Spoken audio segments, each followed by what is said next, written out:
Hi friends, welcome back to Vishmaya குடல். இன்றைக்கி என்னோடய க்ளீனிங் ரொட்டீன் தான் நீங்கள் பார்க்க போகிறீங்க.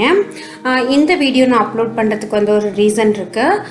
என்கிட்ட நிறைய பேர் கேட்குறீங்க கமெண்ட்டில், எப்படி உங்கள் வீடு எப்போதுமே க்ளீனாக இருக்குது, எந்த இடத்துலையுமே தூசியே பார்க்க முடியலையே அப்படின்னு சொல்லி கேட்டுகிட்டே இருந்தீங்க. நான் இந்த க்ளீனிங் மந்த்லி ஒன்ஸ் பண்ணுவேங்க. ஸோ அதனால தான் என்னோடய வீடு எப்போதுமே அந்த மாதிரி இருக்குதுன்னு நான் நினைக்கிறேன். ஸோ க்ளீனிங் வீடியோ பிடிக்கும், வீட்டை ரொம்ப சுத்தமாக வச்சுக்கிறது பிடிக்கும் அப்படிங்கிறவங்க மட்டும் இந்த வீடியோவை கண்டினியூவாக பாருங்கள்.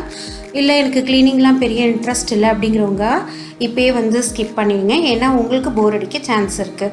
ஸோ என்னோடய வீடை நான் எப்போதுமே எப்படி க்ளீனாக வச்சுக்கிறேன் அப்படின்னா, நான் மாதத்துக்கு ஒரு தடவை இந்த மாதிரி ஃபுல்லுமே ஒட்டடை தட்டிடுவேங்க. அது ஒட்டடை இருந்தாலும் சரி இல்லைன்னாலும் நான் இந்த ரொட்டீன் மட்டும் கண்டினியூவாக எப்போதுமே மாதம் எனக்கு ஒரு ஃப்ரீ டே இருந்ததுன்னா அந்த நாளில் இந்த மாதிரி பண்ணிவிடுவேன். நம்ம எப்போதும் ஒட்டடை அடிக்கிறப்ப நம்மளோட சீலிங்கில் இருக்கிற ஒட்டடையை மட்டும் எடுக்காமல் இந்த மாதிரி ஏதாவது கபோர்டு இல்லை வேறு ஏதாவது ஒரு ஐட்டத்தில் உங்களுக்கு டஸ்ட்டு ஸ்டோர் ஆகும் அப்படின்னு தெரிஞ்சதுன்னா அதையும் தட்டி விட்டுருங்க. அதே மாதிரி ஃபேனையும் கண்டிப்பாக நம்ம தொடச்சிடணும். ஸோ நம்ம இந்த மாதிரி பண்ணுறப்ப நம்ம என்ன தான் ஃப்ளோரை க்ளீனாக வச்சுக்கிட்டாலும் மேலே சீலிங் சுத்தமாக இல்லை அப்படின்னா அதுலேருந்து தூசி கொட்டிகிட்டே தான் இருக்கும். உங்களோட வீடை நீங்கள் க்ளீனாக மெயின்டைன் பண்ண முடியாது. உங்களோட டிவியில் இல்லை உங்களோட டெக்கர் ஐட்டமில் எல்லாத்துலேயுமே தூசி இருக்கிறதுக்கு காரணம் சீலிங் க்ளீனாக இல்லாதது தான். ஸோ அதனால் நான் எப்போதும் இந்த மாதிரி ஒட்டடையெல்லாம் அடிச்சுட்டு ஜன்னலையும் லைட்டாக நம்ம என்ன தான் துணி வச்சு தொடச்சாலும் இந்த மாதிரி ஒட்டடை அடிக்கிறப்பையும் நான் தட்டி விட்டுருவேன். தட்டி விட்டுட்டு இந்த கிளாஸ் எல்லாமே இருக்கிற கொஞ்சம் டஸ்டிங் மட்டும் பண்ணிவிட்டு அதை ஃபுல்லுமே கம்ப்ளீட்டாக நான் இன்றைக்கி க்ளீன் பண்ண போகிறேன். இந்த மாதிரி பண்ணுறப்பவே உங்களுக்கு எனக்கு ஒரு 25 நாள் வரைக்குமே நிறைய டஸ்டெல்லாம் ஆகாமல் கொஞ்சம் நல்ல பளபளன்னே இருக்கும் வீடு. சில பேருக்கு அதிகமாக தூசி சேரும் சில வீட்டில். அந்த மாதிரி இருக்கிறவங்க இந்த ரொட்டீனை 15 நாளைக்கு ஒரு தடவை பண்ணிக்கலாம்.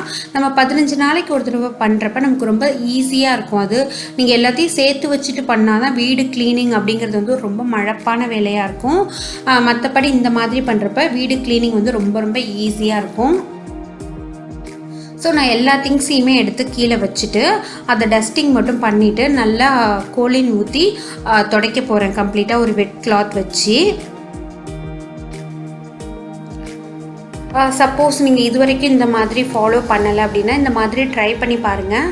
க்ளீன் பண்ணிவிட்டு உங்கள் வீட்டை பார்த்தீங்கன்னா உங்களுக்கே ஆசையாக இருக்கும். திரும்ப திரும்ப அந்த இடத்த பார்க்கணுன்னு தோணும். அதை க்ளீனாக வச்சுக்கிறவங்களுக்கு அது ரொம்பவே அது எப்படின்னு அவங்களால உணர முடியும். ஸோ இவ்வளோ நாள் நீங்கள் வச்சுக்கலனாலும் இந்த மாதிரி ட்ரை பண்ணி பாருங்கள். உங்களோட வீடும் ரொம்ப அழகாக இருக்கும். வரவங்கெல்லாம் சொல்கிறப்ப அவ்வளோ சந்தோஷமாக இருக்கும்.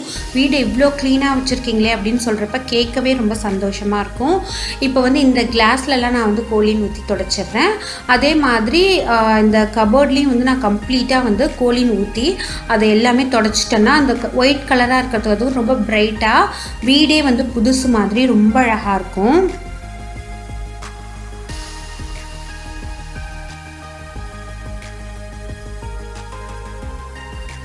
ஸோ இப்போ நான் இன்றைக்கி ஃபஸ்ட்டு என்னோடய லிவிங் ஏரியா தான் க்ளீன் பண்ணேன். அதுக்கப்புறமா தான் ரூம், கிச்சன் எல்லாமே பண்ணியிருக்கேன். அந்த நம்ம வச்சுருந்தோம்ல டெக்கருக்கு வச்சுருந்த அந்த ஐட்டம்லாம் ஒன்று ஒன்றா எடுத்து நல்லா அழகாக க்ளீனாக தொடச்சிட்டு அந்தந்த பிளேஸில் வச்சுட போகிறேன். நம்ம கிச்சன் க்ளீன் பண்ணி நீங்கள் நிறையவே வீடியோஸ்லாம் பார்த்துருக்கீங்க. என்னோடய கிச்சன் க்ளீன் ரொட்டீன் வீடியோ உங்களுக்கு டிஸ்கிரிப்ஷனில் கொடுக்குறேன். வேணுங்கிறவங்க அந்த லிங்க்கை டச் பண்ணி நீங்கள் போய் பார்த்துக்கலாம். என்கிட்ட இருக்கிற ஒவ்வொரு அந்த டெக்கர் பீஸுமே தொடச்சதுக்கப்புறம் அப்படியே புதுசு மாதிரி இருந்தது. நானே ஃபுல்லுமே அரேஞ்ச் பண்ணி வச்சுட்டு எனக்கு அதுக்கப்புறமா பார்க்க ஆசையாக இருந்தது. அவ்வளோ க்ளீனாக அவ்வளோ அழகாக இருந்தது பார்க்குறதுக்கு வீடு. ஸோ நம்ம ஒட்டடையெல்லாம் அடித்ததுனால இந்த மாதிரி நிறைய தூசியெல்லாம் கீழே விழுந்திருந்தது. அதெல்லாம் தொடச்சிட்டு இந்த இடமும் நான் கம்ப்ளீட்டாக அந்த கோலின் ஸ்ப்ரே பண்ணி இந்த இடத்தையும் தொடச்சிக்க போகிறேன். ஏன்னா ஒயிட் அப்படிங்கிறதுனால கொஞ்சம் உங்களுக்கு அழுக்காகிற மாதிரியே இருக்குது. பாப்பாவும் கையெல்லாம் வச்சுட்டு சும்மாவே இருக்க மாட்டேங்கிறா. எதையாவது எடுத்துகிட்டு இந்த இடத்துல எப்படி அவள் கையை வச்சு தேய்ச்சிட்றா. ஸோ அது கொஞ்சம் கலர் டிம்மான மாதிரி இருக்குது. அதனால தான் நான் அடிக்கடி இதை துடைக்க வேண்டியதாக இருக்குது.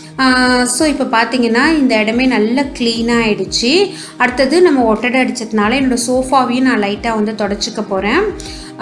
நான் கொஞ்சம் லைட்டாக தான் வந்து டிசைன்ஸ் வச்சுருக்கேன், அதனால் இதில் நிறையெல்லாம் தூசி எல்லாம் தங்காது.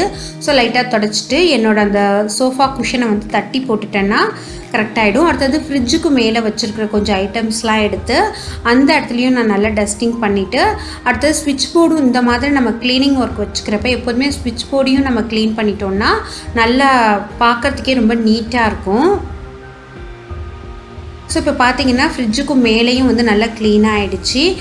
நான் எப்போதும் இந்த மாதிரி க்ளீனிங் வேலை வச்சுக்கிறப்ப என்ன பண்ணுவேன்னா, ஃப்ரிட்ஜோட மேலே எல்லாமே கம்ப்ளீட்டாக அந்த கோலின் வந்து ஸ்ப்ரே பண்ணி தொடச்சிடுவேன்.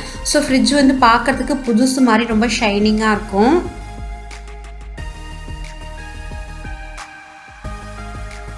நீங்கள் எப்போதும் ஒட்டடை அடித்ததுக்கு அப்புறமா ஒரு அரை மணி நல்ல எல்லா விண்டோவையும் டோர் எல்லாமே ஓப்பன் பண்ணி விட்டுட்டு அதுக்கப்புறமா ஒட்டடை அடிக்க ஆரம்பிங்க. இல்லைன்னா அந்த டஸ்ட்டு வந்து உங்கள் வீட்டுக்குள்ளேயே சுற்றிக்கிட்டே இருக்கும். ஸோ திரும்பவும் நம்ம க்ளீன் பண்ணி வச்சுருக்கிற அந்த திங்ஸ் மேலேயே போயிடும், அது படிஞ்சிடும். ஸோ அந்த மாதிரி இல்லாமல் கம்ப்ளீட்டாக நீங்கள் எல்லா விண்டோ டோர் எல்லாமே ஓப்பன் பண்ணி வச்சுக்கோங்க. ஸோ இதே மாதிரி நான் வாஷிங் மிஷினையும் தொடச்சிடுவேன்.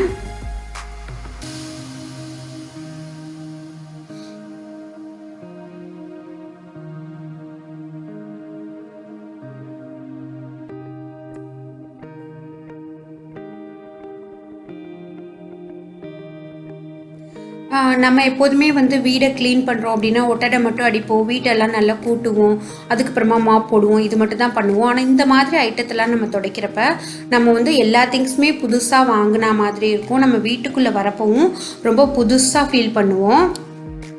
ஸோ இப்போ பார்த்தீங்கன்னா வாஷிங் மிஷின் இதெல்லாம் வாங்கி வந்து ஒரு 6 வருஷம் ஆகுது. ஆனால் பார்க்கறதுக்கு புதுசு மாதிரியே இருக்குது பாருங்கள். நான் இப்போ ட்ரெஸ்ஸிங் டேபிள் வந்து ரீசெண்டாக இப்போ தான் வந்து க்ளீன் பண்ணேன். அதனால் எனக்கு அதில் க்ளீனிங் ஒர்க் இல்லை, ஜஸ்ட்டு லைட்டாக மட்டும் மேலே மட்டும் தொடச்சிக்கிறேன். தொடச்சி முடிச்சுட்டு இந்த கிளாஸ் எல்லாமே லைட்டாக தொடச்சிட்டு அடுத்தது என்னோடய ரூமில் இருக்கிற கபோர்ட் டோருமே நான் இப்படி துடைப்பேன். எப்போதுமே க்ளீனிங் பண்ணுறப்ப நான் முன்னாடியெல்லாம் வந்து என்னோடய நிலக்கதவு கூட இந்த மாதிரி ஸ்ப்ரே பண்ணி தொடச்சிட்டே இருப்பேன். நம்ம இப்போ தான் இந்த வீட்டுக்கு வந்திருக்கோம், அதனால் அதிலெல்லாம் அந்தளவுக்கு டஸ்ட் இல்லவே இல்லை. அடுத்தது என்னோடய சிஸ்டம் டேபிள்லாம் நான் தொடச்சிக்கிறேன். நம்ம வந்து ஒரு பிளான் பண்ணிட்டோம்னா க்ளீனிங் வந்து ரொம்பவே ஈஸிங்க. இன்றைக்கி வந்து நம்ம ஒட்டடை அடிக்க போகிறோம், இதெல்லாம் வந்து நல்லா நம்ம தொடச்சிக்க போகிறோம் அப்படின்னோன்னா நமக்கு வந்து அடுத்தடுத்து என்ன பண்ணணும் அப்படிங்கிறது ரொம்ப ஈஸியாக வேலை செஞ்சிட்டே இருப்போம். வேலை செஞ்சு முடிக்கிறதும் தெரியவே தெரியாது.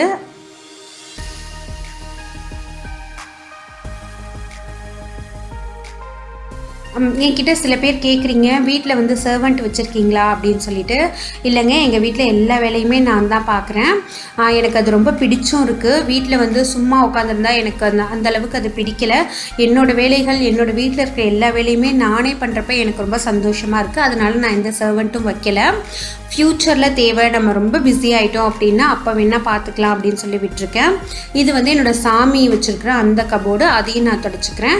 என்னோடய மாஸ்டர் பெட்ரூமில் இருக்கிற இந்த பெரிய கபோர்டு, இதையும் நான் கம்ப்ளீட்டாக தொடச்சிட்டு இன்றைக்கி வந்து சாமி ஜாமான்லாம் நான் வந்து விளக்க போட போகிறேன். ஸோ அதுக்குள்ளே அந்த பேஸ்கெட்டில் இருக்கிற எல்லா ஐட்டம்ஸும் சாமிக்கு தேவையான அந்த ஊதுபத்தி, சாம்பிராணி இதெல்லாம் ப்ராப்பராக அரேஞ்ச் பண்ணிவிட்டு இதெல்லாம் கொண்டு போய் விளக்கிறதுக்கு வச்சுட்டு வந்து இந்த இடத்த நான் திரும்ப க்ளீன். சாமி ஜாமான் வந்து எப்படி கையே படாமல் விளக்கணும், ஜென்ரலாக சொல்லப்போனால் பித்தளை ஜாமான்லாம் எப்படி கை படாமல் விளக்குறது அப்படின்னு சொல்லிட்டு ஒரு வீடியோவே போட்டிருக்கேன். அந்த வீடியோ வேணும்னா லிங்க் டிஸ்கிரிப்ஷனில் கொடுக்குறேன், வேணுங்கிறவங்க அந்த லிங்க்கை கிளிக் பண்ணி வீடியோ பார்த்துக்கோங்க. அந்த ஜாமானை வச்சுட்டு வந்ததுக்கப்புறமா இங்கே ஒன்றும் பெருசாக டஸ்ட்டெல்லாம் இல்லை, ஏன்னா இது ஃபுல்லுமே க்ளோஸ் ஆகி தான் இருக்குது. ஸோ செவ்வாய் வெள்ளி இந்த மாதிரி நாளில் தான் ஓப்பன் பண்ணி விளக்கேற்றியெல்லாம் வச்சுருப்போம். அதனால் இந்த இடத்துல கொஞ்சம் இருக்கிற அந்த பூ இதெல்லாம் மட்டும் நல்லா தட்டிடுறேன். தட்டி இந்த இடத்தையும் க்ளீன் பண்ணிக்க போகிறேன். என்கிட்ட சில பேர் சொன்னீங்க, உங்களோட க்ளீனிங் வீடியோலாம் பார்க்குறப்ப எங்களுக்குமே வீடை ரொம்ப சுத்தமாக வச்சுக்கணும் அப்படின்னு சொல்லி ஆசையாக இருக்குதுன்னு சொல்லிட்டு ரொம்ப சந்தோஷமாக இருந்தது அதை எனக்கு கேட்குறதுக்கே. ரொம்ப தேங்க்ஸ். அடுத்தது ரூம்லேயும் அந்த பெட் ஸ்ப்ரெட் எல்லாமே மாற்றிட்டு கொஞ்சம் வந்து கூட்டுற வேலையெல்லாம் இருந்தது, எல்லாமே கூட்டி கம்ப்ளீட்டாக இன்றைக்கி நம்ம ஒட்டடை அடித்ததுனால எவ்வளோ தூசி இருக்குது பாருங்கள். இதை அள்ளிட்டு நான் அதுக்கப்புறமா போய் குளிச்சுட்டேன். குளிச்சுட்டு வந்து தான் பாப்பாவை போய் ஸ்கூலுக்கெல்லாம் விட்டுட்டு வந்து இன்னும் கொஞ்சம் க்ளீனிங் வேலை இருந்தது, அதை பண்ணேன்னா. எப்போதுமே நீங்கள் வந்து கூட்டுறப்போ விளக்கமாரை வந்து உதறி கூட்டாதீங்க, நல்லா படியை வச்சு கூட்டினா தான் தூசி வந்து பறக்காது அப்படின்னு சொல்லி அம்மா சொல்லுவாங்க எப்போதும். அதுவும் நான் ஃபாலோ பண்ணுறேன், அதே மாதிரி தான் இருக்குது. இப்போ சாமி ஜாமான்லாம் விளக்கியாச்சு. சாயந்தரமாக மஞ்சள் குங்குமம் மட்டும் இதுக்கு வச்சிட போகிறேன்னா. இன்னும் கொஞ்சம் எனக்கு இதை துடைக்கணும் மாதிரி இருந்தது. சரி சோஃபாவை லைட்டாக துடைச்சிட்டு நல்லா கம்ப்ளீட்டாக வீடு ஃபுல்லுமே வந்து மாப் போட்டுடுறேன். ஏன்னா எப்போதுமே நம்ம வந்து ஒட்டடை அடித்தாலோ வீடு க்ளீன் பண்ணாலும் மாப் போடலை அப்படின்னா அந்த க்ளீனிங் ஒர்க் வந்து கம்ப்ளீட்டே ஆகாது. ஸோ இப்படி தான் நான் என்னோடய வீட்டை வந்து ரொம்ப க்ளீனாக வச்சுக்கிறேன். இந்த வீடியோ உங்களுக்கு பிடிச்சிருக்குன்னு நினைக்கிறேன். உங்களுக்கு யூஸ்ஃபுல்லாக இருக்கும் அப்படின்னு நான் நம்புகிறேன். வீடியோ பிடிச்சிருந்ததுன்னா லைக் பண்ணுங்கள், ஷேர் பண்ணுங்கள். இன்னும் நீங்கள் விஷ்மயா குடியில் சப்ஸ்கிரைப் பண்ணலன்னா மறக்காமல் ரெட் கலர் பட்டனை கிளிக் பண்ணி சப்ஸ்கிரைப் பண்ணிக்கோங்க. அப்படியே பக்கத்தில் உள்ள பெல் ஐக்கானையும் கிளிக் பண்ணிக்கோங்க ஃப்யூச்சர் நோட்டிஃபிகேஷனுக்காக. இன்னொரு இன்ட்ரெஸ்டிங்கான வீடியோவோட உங்களை நான் மீட் பண்ணுறேன். தேங்க்யூ ஃப்ரெண்ட்ஸ், பாய்.